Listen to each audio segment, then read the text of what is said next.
Hi, this is our very first session on Job, the book of Job. We are starting our year of CBSI with a study of the book that speaks so much about suffering, given that we have been granted this season of the pandemic because of the coronavirus. We have all adjusted and we are trying to keep adjusting to the new normal, which probably will never return to the other normal. But I am so grateful that all of you have decided to join us still and enroll in our 1 year long study of the books of Job and Esther and Ruth and other epistles of the New Testament that we will unfold later on. Thank you for being with us, and I pray that this year will be an exciting year where you can be seeing God in a greater, bigger light, that you would be feeling the love of God in a much deeper way. I pray that today, as a result of the pandemic, that your trust in Him would have been wider and deeper and bigger, because we are forced to really cling to Him. So let me start by enabling us to see an introduction of this book called the Book of Job. As in any introduction, we have to answer the W questions, such as who, what, where, and when, and why did this book come about? We will try to answer this in the next 6 weeks. We have only 6 weeks to cover 42 chapters. So don't be shocked, it'll be easy. But who wrote this book? There are many scholars that say that this book may have been written by Job himself, because the conversations that take place from chapters 3 to 37 are so detailed. Actually, the book of Job is one of the books in the Bible that is called poetry books, okay? So it is a book that is written not as prose, but amazing poetry. Not in the sense that we know poetry such as rhyming of words and things, but in the Hebrew literature, poetry is composed of a different kind of elements, group of elements. It's a book of poetry. Some also think that maybe it's not Job that wrote it, because the last portion of the book talks about his death. So some people say, well, maybe he wrote the first 41 chapters and then somebody else wrote the last one. Some people say the author must have been Elihu, one of the 4 friends that visited Job. 3 of him gave him very, very unhelpful advice. And that's the main bulk of the book, from chapters 3 to 37. So we will talk about them later on. But Elihu was a 4th friend who had a little bit of a better advice for Job. Okay, so actually later on we will find, bakit sila nag-advise? This is not the thing that a suffering person needed at the moment. But just like every one of us, we have so much prescriptions and advice for people who least need the advice. And that's what this book shows. Some say that maybe Moses was the one who wrote it. We don't know who wrote it. Whoever it is that wrote it, we will find out in heaven.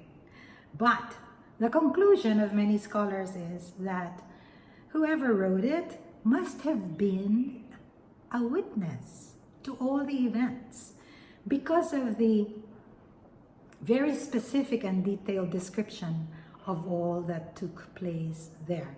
Okay? So, where? Well, we are told in the first verses that this took place in the land of Uz, not Wizard of Oz, No, but Uz, U-Z. And scholars have said that this is not part of Israel today. Even at the time that this was happening, it was probably not part of Canaan at the time. But some people are saying this Job lived in a land which is probably part of Saudi Arabia. There are many references to the desert. There are many references to Chaldea or Sabea, the ones who attacked Job in the first chapter. We will find out this week. Some people say that the place where this took place, the land of Uz, probably is near Edom. So it could have been, today we don't know where Uz is, U-Z is, but they say that it could have been near the land of Saudi Arabia. Okay, so that's the where. When?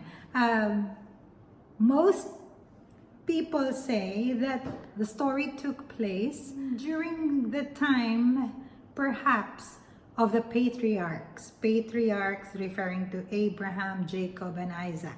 Okay? Why during that time? Well, it's because in the whole book, there was no mention of any temple sacrifice.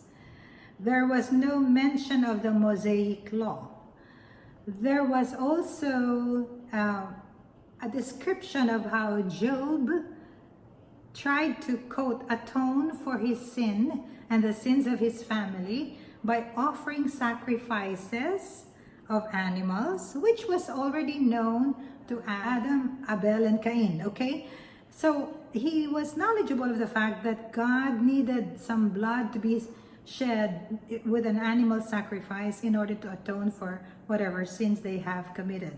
So, but because there was no mention of a temple sacrifice or the law, so most scholars are convinced that Job was written during the time of the patriarchs. In fact, so many scholars think that Job is the very first book written in the Bible. Of the 66 books written, most scholars believe that Job was the first ever that was written, okay? Even before the Torah was written. Also, many people say that they believe that it was during the time of the patriarchs because the age of Job, if we will find out later on as we study it, Job was maybe 60 years old during the first chapter when things happened, okay? And then in the last chapter, we are told that Job lived through this trial and suffering that he underwent for another 140 years. So he could have lived for about a total of 190 to 200 years. And if you remember, the ages of Abraham, Isaac, and Jacob are around 140, 120, 130, 180. Not like the time of Adam and Noah, 900 years. Ito, Job was described to have lived around the lifespan of the patriarchs, 100 and plus or 200 years old before he died. So those are the conclusions of many of our scholars. Okay, so let me read the first 5 verses of Job. This is what we will cover during this first introductory lecture. So this is a prologue, and it says, in the land of Uz there lived a man whose name was Job. This is verse 1, chapter 1. This man was blameless and upright. He feared God and shunned evil. He had 7 sons and 3 daughters, so 10 anak, 10 children. He owned 7,000 sheep, 3,000 camels, 500 yoke of oxen, 500 donkeys, and a large number of servants. He was the greatest man among all the people of the East. That's the description of Job. So apparently he's very, very, very blessed, very rich, and very much known as a very prominent, probably man in the then known world, in the eastern part of the world at the time. So then verse 4, it says his sons used to hold feasts in their homes on their birthdays. So all the sons have each one a house for himself. And they would invite their 3 sisters to eat and drink with them. So it looks like maybe the sisters did not have their own homes, which is very typical of the then known world. The daughters needed to stay with their fathers until the husband-to-be were to claim them. So when a period of feasting, verse 5, when a period of feasting had run its course, Job would make arrangements for them to be purified. Early in the morning, he would sacrifice a burnt offering for each of them.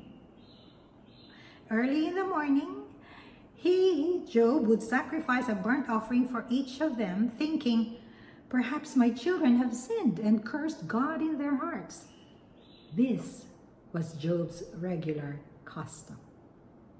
So that's the prologue, that's the introduction that we have of this man named Job, okay? For your assignment, you will study verses 6 to the rest of the chapter 1, and we will see what happens there. But as you have heard, the description of Job is that, and the one that described him here is the author of the book, okay? So he was introduced as blameless, upright, righteous. He feared God. He did not want evil. He shunned evil. He avoided evil. And then he had plenty. Very, very rich, but very, very righteous in that he wanted to make sure that his sin and the sins of his children are answered for, forgiven, atoned for by the sacrifices that he offered in their behalf. And so I would like for you to see what happens to this very godly, very blessed, and rich man. Because in this book, we will find many different themes. And those themes are the whys of the book, okay? Like, well, why did Job have to suffer what he suffered? What was the role of God and Satan in all the suffering of this very righteous man? And we will also see, how do people interpret human suffering, especially the sufferings of those that we think don't deserve such suffering. So we will see different responses to the suffering and seeming injustices in life. Those are some of the things that this book will address. I think all of them are relevant to us. The question I want to leave with you in this short introduction is, what would an author of your biography describe you with in the prologue of your biography? How would your biographer describe you? Think about it. And as you study the book of Job, especially our assignment, exciting assignment this week, think about it. The commentary of the author of the book of Job said all of these beautiful things about him. And you will find that in our study this next week, God has a commentary about Job. God himself has a commentary about Job. So the question is, what would be the commentary about your life? When at the end of your life, or even while you're alive, what would an author say and describe you with as they observe your life on earth? Okay, we will end with this. Happy studying of the first set of questions on this book of Job. I love you guys. I'll see you next Wednesday. Bye.